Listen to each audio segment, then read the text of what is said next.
Hey everybody, welcome back. I want to ask you a question. If I said, see an apple, I held out my hand and I said, can you see an apple? What would you see?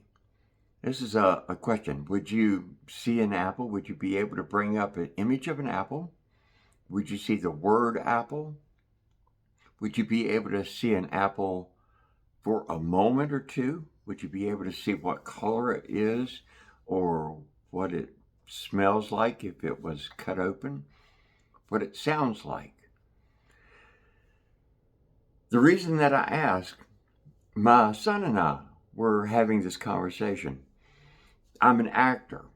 I live in an imaginary world all these years, all my 66 years, and I have been able to bring up all types of images and things in my mind in the plays that I've been in, the characters that I've played, and the situations that I'm in. That's a trade that I'm in. My son is an engineer, and we were discussing it, and we talked about apples, and he said that he could not see an apple, that he saw the word apple, and that he has a condition called aphantasia.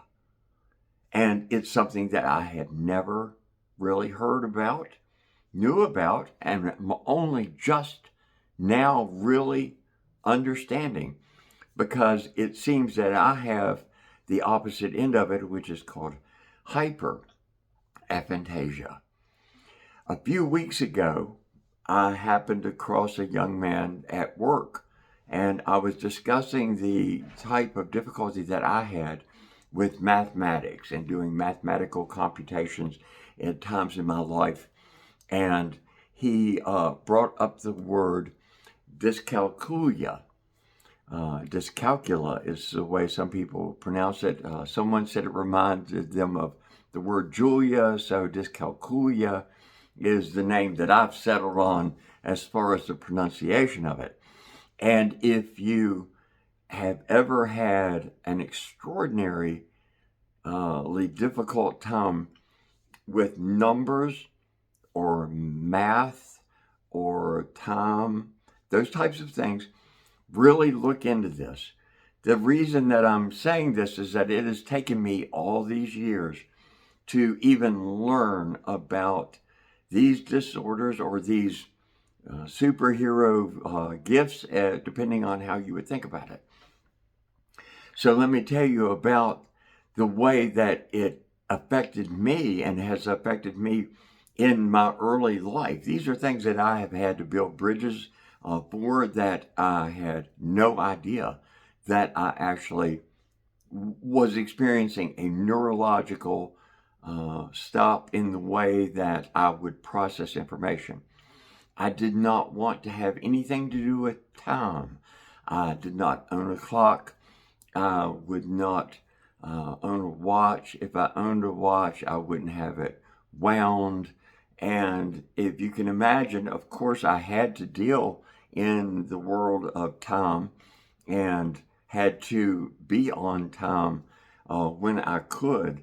But time in general, reading a clock, understanding how long it was going to take to do something or to arrive somewhere, was always a real leap as far as being able to do that. Any of the simplest computations and making change, dealing with money things. I'm a cashier now. These are things that in my early years, I'm saying that I had extreme difficulty in. That's the reason I'm wanting to bring it up now. I'm retired. I wish I had known when I was much younger that these are things that you can build in adaptations for. You can build ways around these things.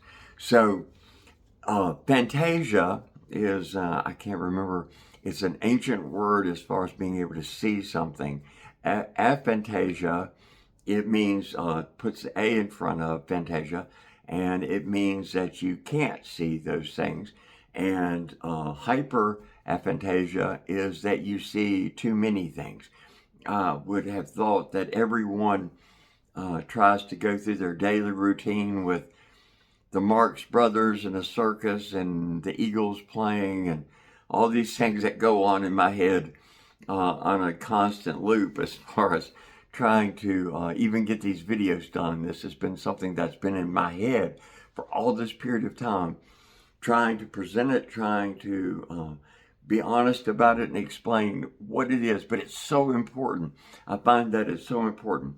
My father has a genetic component.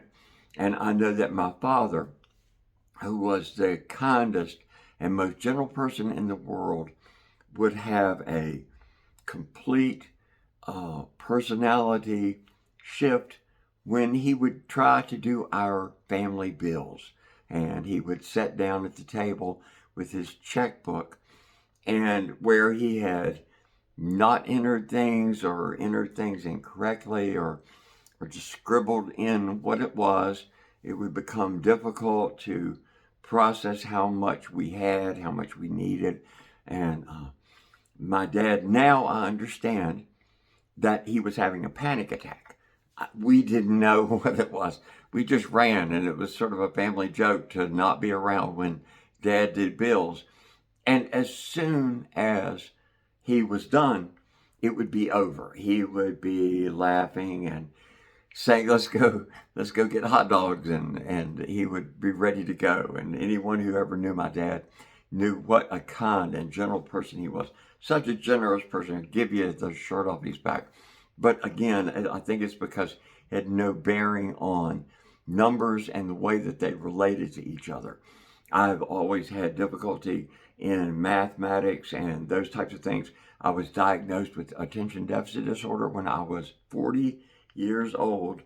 I had lived with it that long, not really being aware that it was something that was identifiable as far as that goes. And with dyscalculia, it really solidifies that. People with dyscalculia have difficulty with dates of birthdays. All my grandchildren, I can't tell you their birthdays, even though I'm trying to memorize those types of things. Anniversaries, any kind of special events or things like that, remembering what time it is becomes really, really difficult. So please, I want to be able to tell you more about this. I'm going to try to do some other videos. So thank you so much. Do check out these 3 things. Aphantasia in general, aphantasia, which means that you can't see something as well in a mental image. And then hyperaphantasia is being able to see too much, having too much go on. And then dyscalculia, if you've ever had any difficulty on an ADHD spectrum, then you might want to look into dyscalculia. It is a thing of its own type of thing. So thank you so much for stopping in, and I look forward to seeing you next time. Thank you. Bye-bye.